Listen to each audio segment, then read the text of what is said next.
Something unusual is happening in American politics, not across party lines, but inside one. As the midterms approach, Donald Trump is no longer talking mostly about wars abroad or rivals overseas. He is talking about credit cards, housing, swipe fees, interest rates, Wall Street. On the surface, this looks like a sharp economic pivot, but look closer and you see something more dangerous and more revealing. The president of a pro-business party is launching a frontal assault on corporate America, capping credit card interest, blocking institutional investors from buying homes, pressuring the Federal Reserve.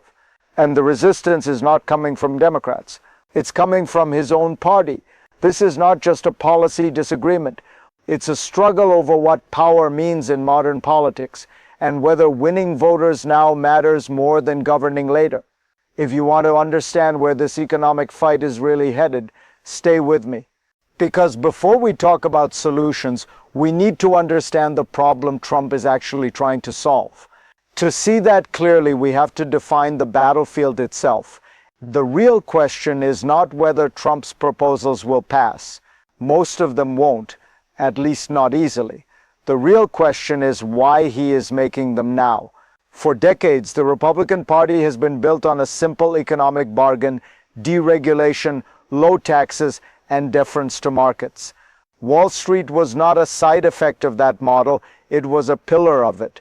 Trump is disrupting that bargain in public, not quietly, not through backroom negotiations, but through highly visible populist proposals that speak directly to voter frustration. Yet here's the paradox. Every one of these ideas, housing restrictions, interest rate caps, financial competition, requires legislation. And legislation requires the very Republican lawmakers who are pushing back. So Trump is fighting on two fronts at once: against corporate power and against institutional politics. That tension explains why his agenda feels scattered. It's not a lack of instinct, it's a clash of incentives. To understand how we got here, we need to rewind not years, but cycles, and look at how economics, politics, and power drifted apart long before this moment. To understand this moment, you have to see it as the end of a long cycle. For decades, American economic policy followed a predictable rhythm. When growth slowed, policymakers cut taxes, loosened regulations, and trusted markets to self-correct. That model delivered efficiency, but it also concentrated gains at the top. Over time, housing became an asset class, credit became a profit center, and financial complexity drifted further away from everyday life. Republicans defended this system as free markets at work. Democrats criticized it, but often operated within the same framework. Trump entered politics by attacking that consensus, but in office, his party largely reverted to it. Tax cuts passed, deregulation accelerated, Wall Street remained protected. Now the cycle is tightening. Affordability has become the defining economic emotion of the electorate, not inequality in theory, but cost in practice. Rent, interest, monthly bills.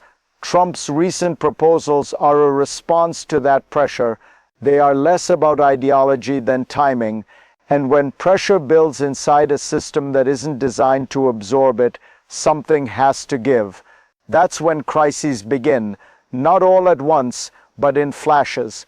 The first rupture came not with a bill, but with a signal. Trump proposed capping credit card interest rates at 10%. In Washington, that number landed like a shockwave. For voters, it sounded simple, even obvious. Why should borrowing money cost 20, 25, sometimes 30%? For Wall Street and for many Republicans, it was heresy. Within hours, party leaders dismissed the idea as reckless. Some said it hadn't been thought through. Others warned it would restrict access to credit. Quietly, lawmakers told reporters they had been blindsided. This wasn't just disagreement, it was institutional panic. Because a rate cap doesn't tweak the system, it challenges the business model itself, and Trump didn't retreat. He doubled down, he talked about housing, about swipe fees, about affordability. If you're watching this closely, here's the key insight. Moments like this aren't designed to pass Congress. They're designed to draw lines. If this analysis helps you see those lines more clearly, pause for a second and stay with me. Because beneath the noise of backlash and headlines lies something deeper, a mechanism most people never see, but everyone lives inside. What looks like chaos is actually a system behaving exactly as designed. Congress is not built to respond to economic pain. It is built to process interests, credit card rates, housing markets, financial fees. These are not abstract policies in Washington. They are revenue streams. They come with lobbyists, legal frameworks, and decades of institutional memory. When Trump proposes capping rates or blocking institutional investors, he is not just challenging outcomes. He is challenging the plumbing of the system. That's why the pushback is so swift and so bipartisan inside the party. Republican lawmakers aren't rejecting populism out of ideology. They are reacting to incentives. Their power flows through committees, donors, and industries that thrive under the current structure. Trump, by contrast, operates outside that structure. His leverage is attention, not legislation. His power is narrative, not negotiation. This is the hidden mechanism. Modern politics rewards whoever controls perception faster than institutions can react. And that creates a dangerous imbalance, one where talking about reform becomes more powerful than passing it. But systems under stress don't fail quietly. They escalate. And the next escalation comes not from Congress, but from the institutions meant to stay above politics altogether. The second crisis didn't unfold on Capitol Hill. It unfolded at the center of the financial system. Trump's Justice Department opened a perjury investigation into the Federal Reserve Chair after interest rates were not cut. At the same time, his housing agency moved to buy $200 billion in mortgage bonds to push borrowing costs down. To voters, this looked like action. To markets, it looked like instability. The Federal Reserve exists to be boring, predictable, removed from politics. The moment that separation is questioned, confidence becomes fragile. Republicans who had tolerated Trump's rhetoric now openly rebelled. Some warned the investigation could stall confirmation of a new Fed chair. Others feared the precedent more than the outcome. This was no longer about affordability, it was about boundaries. Because once economic frustration spills into institutional confrontation, the rules change. And when rules change suddenly, everyone moves faster, sometimes blindly.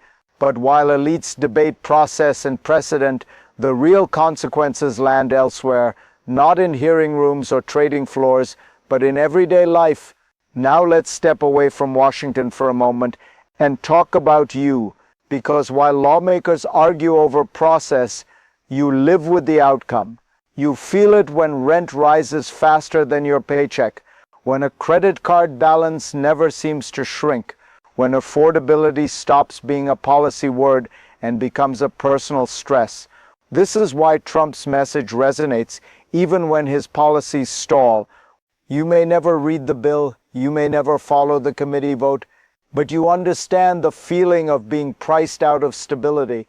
When Trump says he's fighting Wall Street, many people don't ask how. They hear that someone is naming the problem out loud. That doesn't mean solutions are coming, but it does mean emotions are being mobilized. And in modern politics, emotion often moves faster than results. If this moment feels familiar, if you've sensed the gap between promises and lived reality, then this conversation matters. Stay with me, because what starts as domestic frustration never stays domestic. In a connected world, economic signals travel, and they don't stop at borders. When the United States sends mixed signals about its economic direction, the world notices. Markets don't just listen to policy, they listen to tone, to conflict, to uncertainty. Trump's populist turn, combined with resistance from his own party, creates a dual message. The world's largest economy wants change, but its political system resists it. For allies, that raises questions about stability. For competitors, it exposes friction. Central banks watch the Federal Reserve closely. When its independence appears threatened, even rhetorically, it forces recalculation, not just in interest rates, but in trust. Housing markets, capital flows, and consumer credit are deeply interconnected. A move to restrict institutional investors in the US doesn't stay local. It reshapes global investment strategies. This is how domestic politics becomes geopolitical force, not through declarations, but through uncertainty. So where does this leave us? When rhetoric accelerates, institutions resist, and voters grow impatient, the future narrows into a small set of paths, and we can already see them forming. From this point, three futures are possible. The first is symbolic victory. Trump's proposals stall, but the message succeeds. Republicans in battleground districts campaign as fighters against Wall Street, even if nothing changes structurally. Politics wins. Policy waits. The second is partial absorption. One or two ideas, perhaps on competition or fees, move forward in diluted form. Enough to claim progress, not enough to disrupt the system. Institutions adapt without breaking. The third is institutional rupture. Pressure escalates. Boundaries blur. The Federal Reserve becomes politicized. Markets react sharply. Trust erodes faster than it can be repaired. None of these futures depend solely on Trump. They depend on incentives, electoral, financial, and institutional. Here is the deeper insight. Modern systems can survive conflict, but they struggle with ambiguity. And right now, ambiguity is the dominant force. Which brings us to the final question, not about Trump or Congress or Wall Street, but about what this moment reveals about power itself. This story is not really about interest rates or housing policy. It's about the evolution of power. In the past, power meant writing laws. Today, it often means shaping belief. Trump understands this instinctively. He knows that in an era of gridlock, talking about fighting the system can matter more than changing it. That doesn't make his proposals meaningless, but it does change what they are designed to do. For institutions, this is destabilizing. For voters, it can feel clarifying. And for the political system, it raises a final, uncomfortable question. If perception keeps outrunning governance, what happens when trust runs out? That is the tension defining this moment. If you found value in this analysis, share it, not because it offers easy answers, but because it asks the right questions. And if you want to understand what comes next, how this style of politics reshapes elections, institutions, and economies, then stay here. Because this story isn't ending, it's accelerating.